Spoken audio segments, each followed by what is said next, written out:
Heera group Nowhera Sheikh ను ED arrest చేసింది. గురుగ్రావ్లో అధికారులు అదుపులోకి తీసుకున్నారు. ఈ రోజు హైదరాబాద్ కు తరలించనుంది ఈడీ. సరెండర్ కావాలని గతంలోనే సుప్రీంకోర్టు ఆదేశాలు జారీ చేసింది. కొద్ది రోజుల క్రితమే హీరా షేక్ పై నాన్ బెయిలబుల్ వారెంట్ జారీ అయింది.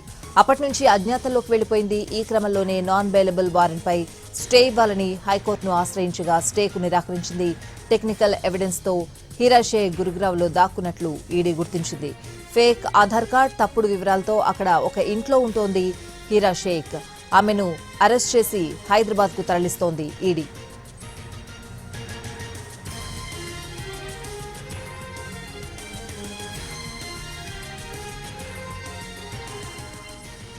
హీరా గ్రూప్ నౌహెరా షేక్ ను ఈడీ అరెస్ట్ చేసింది.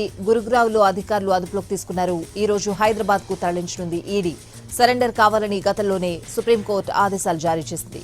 కొద్ది రోజుల క్రితమే హీరా షేక్ పై నాన్ బెయిలబుల్ వారెంట్ జారీ అయింది.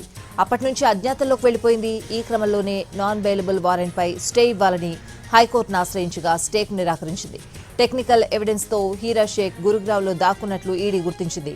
ఫేక్ ఆధార్ కార్డ్, తప్పుడు వివరాలతో అక్కడ ఒక ఇంట్లో ఉంటోంది హీరా షేక్. ఆమెను అరెస్ట్ చేసి హైదరాబాద్ కు తరలిస్తోంది ఈడీ.